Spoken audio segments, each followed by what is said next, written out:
الحمد للہ رب العالمین والعاقبۃ للمتقین والصلاة والسلام علی رسولہ النبی الامین الکریم ونحن علی ذلک لمن الشاہدین والشاکرین والحمد للہ رب العالمین. بسم اللہ الرحمن الرحیم. وبالوالدین احسانا اما یبلغن احدہما الکبر او کلاہما فلا تقل لهما اف ولا تنهرهما وقل لهما قولا کریما واخفض لهما جناح الذل من الرحمة وقل رب ارحمهما كما ربياني صغيرا. صدق اللہ العظیم وصدق رسوله النبی الامین الکریم ونحن على ذلك لمن الشاہدین والشاکرین والحمد للہ رب العالمین. الصلاة والسلام علیک یا سیدی یا رسول اللہ. الصلاة والسلام علیک یا سیدی یا حبیب اللہ. الصلاة والسلام علیک یا سیدی یا رحمت للعالمین. میرے محترم بزرگوں، بھائیوں، دوستوں اور میری گفتگو کو سننے والی ماں اور بہنوں، آپ کی خدمت میں سلام عرض. آج جس موضوع پر گفتگو رہے گی وہ والدین کے حقوق کے حوالے سے بات چیت ہوگی. ہمارا معاشرہ اس وقت جس چیز کی سب سے زیادہ کمی محسوس کر رہا ہے اور ہر آنے والے وقت میں جو چیز ہمارے دلوں سے اور ہمارے گھروں سے اور ہمارے معاشرے کے اندر سے ختم ہوتی جا رہی ہے وہ صلہ رحمی ہے. صلہ رحمی سے مراد یہ ہے کہ اپنے گھر والوں کا، اپنے رشتہ داروں کا اور اہل محلہ کا، اور جب ہم اس کو وسیع معنوں میں لیں تو اپنے ملک اور پوری دنیا کا خیال رکھنا. تو سب سے پہلے جب خیال رکھنے کی بات آتی ہے، جب خیال رکھنے کا عمل شروع ہوتا ہے تو سب سے زیادہ اہم انسان کی اپنی ذات ہوتی ہے. قُوا أَنفُسَكُمْ وَأَهْلِيكُمْ نَارًا. اپنی ذات کو بھی آگ سے بچائیں اور اپنے اہل خانہ کو بھی آگ کی، دوزخ کی آگ سے بچائیں. تو جب انسان کا سامنا منکر نکیر سے ہوگا قبر میں، اور اس کے بعد جب حشر کی منزلیں سامنے آئیں گی تو اس وقت بھی سوال و جواب کی نشست جب ہوگی تو سب سے پہلے انسان سے اس کے اپنے عمل کے بارے میں بات ہوگی. تو اسلام میں جتنے بھی مسلمان ہیں یا جتنے بھی انسان ہیں ان کا اپنا عمل اپنا نہیں ہوتا. اس کے سارے اعمال کسی نہ کسی شخص کے ساتھ، کسی نہ کسی فرد کے ساتھ وابستہ ہوتے ہیں. اور دین اسلام کی خوبصورتی یہی ہے کہ جس وقت ہم اپنی ذات کے لیے کوئی کام کر رہے ہوتے ہیں تو اس کا تو اچھا کام کر رہے ہوتے ہیں تو اس کا بھی اجر ملتا ہے، اس کا بھی ثواب ملتا ہے. لیکن اپنی ڈیوٹی کو جب ہم نبھا رہے ہوتے ہیں اور اپنے اہل خانہ اور رشتہ داروں کے ساتھ نیکی کر رہے ہوتے ہیں، چاہے وہ ہم ویسے ہی ان کی ہیلپ یا ان کی مدد کر رہے ہوں، اللہ تبارک و تعالیٰ اس کا بھی ثواب ہمیں عطا کرتا ہے. تو اسلام تو نام ہی عطا کرنے کا ہے، ثواب حاصل کرنے کا ہے. مثلا اگر ہم سڑک پر جا رہے ہیں، کسی کو دیکھ کر ہم مسکرا دیتے ہیں اور اس کو سلام کہتے ہیں، ہمیں اس کا ثواب ملتا ہے. حالانکہ یہ مینرز میں آتا ہے، انٹرنیشنل مینرز میں ہے یہ بات، لیکن بحیثیت مسلمان ہونے کے ہمیں اس کا ثواب ملتا ہے. اسی طریقے سے اگر کسی کے پاس 2 بچیاں ہیں، ایک بچی ہے، بچے ہیں، وہ ان کی نگہداشت کرتا ہے، ان کی لک آفٹر کرتا ہے، تو یہ اس کی ڈیوٹی بھی ہے، لیکن بحیثیت مسلمان ہونے کے اس کو اس کا اجر اور ثواب بھی مل رہا ہوتا ہے. اگر کوئی اپنی ذات کی اکاؤنٹیبلٹی کرتا ہے، اپنا احتساب کرتا ہے، اس سے کچھ غلطی سرزد ہو جاتی ہے، اللہ تبارک و تعالیٰ سے اس غلطی کی معافی مانگتا ہے، تو اس کا بھی اس کو ثواب ملتا ہے۔ اگر اس کے اندر اچھائیاں ہیں اور ان اچھائیوں کو وہ زیادہ کرنے کی صرف سوچ اپنے دماغ میں لاتا ہے، اس کا بھی اس کو ثواب ملتا ہے، اور اگر اس پر عمل کرتا ہے اس کا ثواب زیادہ ہو جاتا ہے۔ اسی طریقے سے اگر کوئی شخص ایسا ہے جو نیکی کا ارادہ کرتا ہے، نیکی کا صرف ارادہ کرتا ہے، تو اس کے اس ارادے پر بھی اس کو ثواب ملتا ہے، اگرچہ اس سے نیکی ہو یا نہ ہو۔ صرف نیت کر لیں کہ میں نے نیکی کرنی ہے، کسی کے ساتھ اچھائی کرنی ہے، سچی دل سے نیت، اس کا آپ کو ثواب ملے گا، اور اگر ہم وہ نیکی کر گزریں تو ہمارا ثواب زیادہ ہو جائے گا۔ تو اسلام میں بالکل آسانی ہے، الدین یسر، دین اسلام آسانی، اور بالکل جو بھی معاملات ہم کر رہے ہوں اس میں کسی بھی اعتبار سے کسی نوعیت کی سختی نہیں ہے، ہر طرح سے آسانی کا نام، نرمی کا نام دین ہے۔ تو جب ہم اپنے یہ سارے کے سارے معاملات کر رہے ہوں یا کرتے ہیں، تو ہم اگر ساتھ نیت بھی کر لیں کہ جو بھی کام ہم کر رہے ہیں یہ دین اسلام کے مطابق کر رہے ہیں، نبی رحمت علیہ السلام کے حکم پر عمل کر رہے ہیں، اللہ کے دین کی خاطر کر رہے ہیں، تو ہر کام کا ہمیں اجر ملے گا۔ کوئی بندہ اپنے آفس میں جاتا ہے، جا کر اپنی نوکری کرتا ہے، اس کو تنخواہ ملتی ہے، مہینے کے آخر میں یا ہفتے کے آخر میں اس کو اس کی تنخواہ ملتی ہے جو اس کا حق ہے۔ اس میں اگر سوچیں تو نیکی کا تو کوئی کام نہیں، وہ کام کر رہا ہے، اس کو اجر مل رہا ہے، لیکن اگر وہ نیت کر لے کہ میرے دین نے یہ کہا ہے کہ میں اپنا کام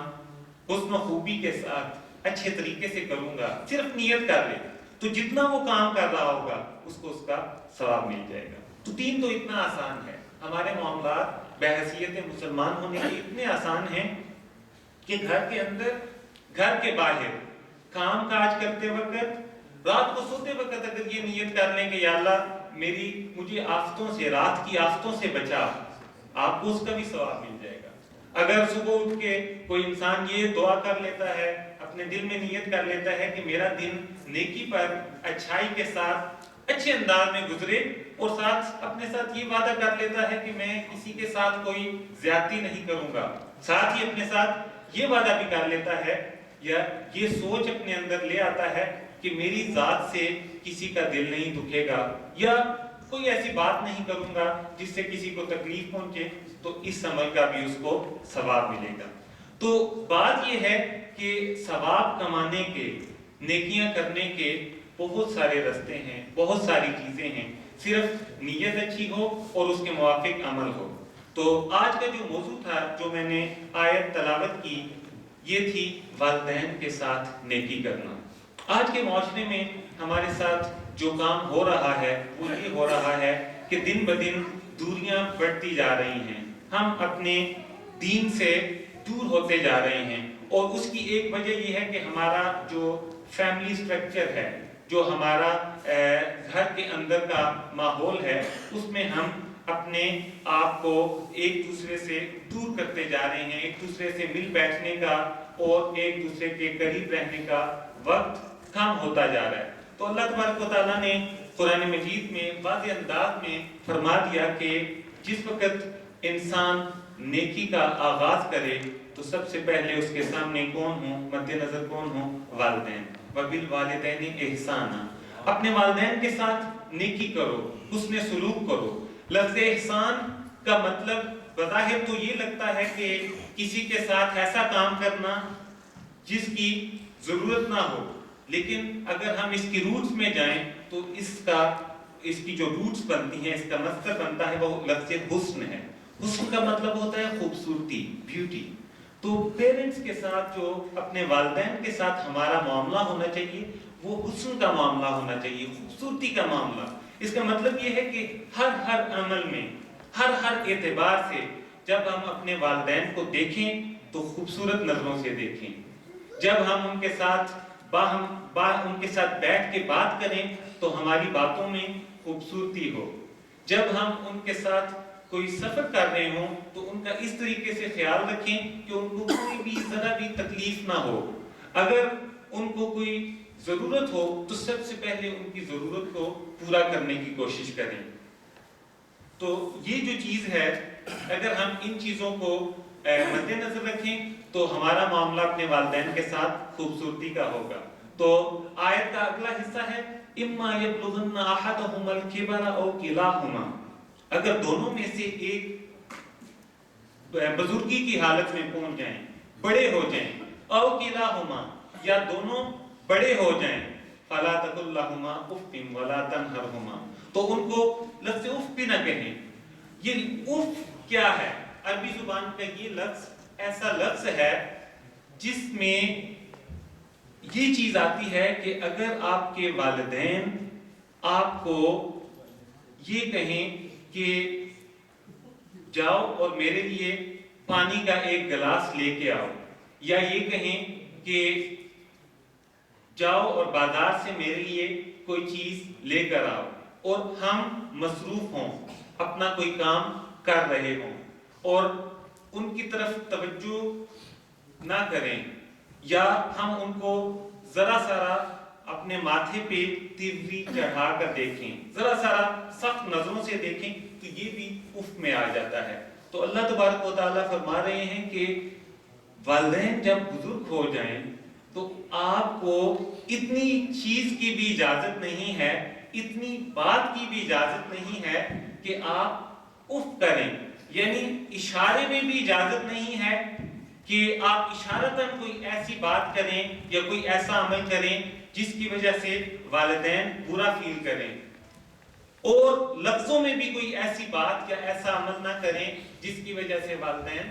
برا فیل کریں یا ان کو برا ہو. چاہے جائے کہ ہم جو ہیں ان کے ساتھ لڑائی بھی کرتے ہیں یا ہم ان کو نہ کرتے ہیں، اور بسا اوقات یہ ہوتا ہے کہ ہم ان کو بہلاتے رہتے ہیں کہ نہیں ابھی یہ کام نہیں ہوگا، بعد میں کر دیں گے. قرآن کہتا ہے کہ اس چیز کی بھی اجازت نہیں، آپ اف بھی نہیں کر سکتے، آپ اپنے ماتھے پہ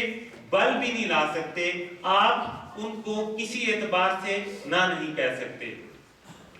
وَخْفِضْ لَهُمَا جَنَاحَ الذُّلِّ مِنَ الرَّحْمَةِ، اور قرآن کہتا ہے کہ اپنی نرمی اور اپنی رحمت کے پر ان کے سامنے بچھا دیں. پر بچھانا، پر تو عموماً ہوتے ہیں پرندوں کے، لیکن یہاں پر قرآن مجید کی یہ آیت اس چیز کی طرف اشارہ کر رہی ہے کہ جس طریقے سے پرندے ہوا میں اڑتے ہیں تو اتنا سموتھ اور اتنا آسانی سے وہ ہوا میں اڑ رہے ہوتے ہیں کہ ان کے پروں کی پھڑپڑاہٹ کا بسا اوقات احساس نہیں ہوتا. اسی طریقے سے جس طریقے سے مچھلیاں پانی میں تیر رہی ہوتی ہیں تو بالکل سموتھ اور بالکل سافٹ طریقے سے وہ پانی میں تیر رہی ہوتی ہیں. تو قرآن نے یہ لفظ استعمال کیا ہے کہ اپنی رحمت کے پر، یعنی جو بچے ہیں وہ اپنے والدین کے لیے اتنے نرم اور اتنے سافٹ ہو جائیں کہ ان کے والدین کو کسی بھی اعتبار سے یہ محسوس نہ ہو کہ ان کے اندر کوئی درستگی ہے یا ان کا مزاج سخت ہے یا ان کا ایٹیٹیوڈ جو ہے وہ سخت ہے. ایسی کسی چیز کی بھی قرآن اجازت نہیں دیتا. وَخْفِضْ لَهُمَا جَنَاحَ الذُّلِّ مِنَ الرَّحْمَةِ وَقُلْ رَبِّ ارْحَمْهُمَا كَمَا رَبَّيَانِي صَغِيرًا، اور ساتھ اللہ تبارک و تعالیٰ فرماتے ہیں کہ اپنے رب سے دعا کرو اپنے پیرنٹس کے لیے، اپنے والدین کے لیے کہ اے مولا، اے رب، ان پر اسی طریقے سے کرم اور فضل کا معاملہ کر، ان کے ساتھ آسانی کا معاملہ کر جس طریقے سے کہ ہم جب چھوٹے تھے، ہم جب بالکل ان کے اوپر ڈیپینڈ کر رہے تھے، جس وقت ہم بات نہیں کر سکتے تھے، بول نہیں سکتے تھے، چل نہیں سکتے تھے، پھر نہیں سکتے تھے، تو اس وقت ہمارے والدین کیا کرتے تھے کہ اپنی راتوں کی نیندوں کو بھی ٹچ کر دیتے تھے، دن کے سکون کو بھی ختم کر دیتے تھے، اور ہمارے لیے مکمل رحمت کا نمونہ بن جاتے تھے. اسی طریقے سے دعا کرو اپنے رب سے کہ اللہ تبارک و تعالیٰ ان کے ساتھ وہی کرم اور وہی رحمت اور وہی نیکی کا معاملہ کرے جس طریقے سے یہ بچوں کے ساتھ کرتے تھے. تو اپنے والدین کے لیے دعا بھی کریں ان کی زندگی میں. ایک تو قرآن مجید کی یہ آیت جو 2-3 حقیقتیں ہمیں بتاتی ہے، ایک تو یہ کہ ہم اپنے والدین کے حقوق کو کاملاً مکمل طور پر پورا کریں، کسی بھی اعتبار سے ہمارے اندر نہ نہیں ہونی چاہیے.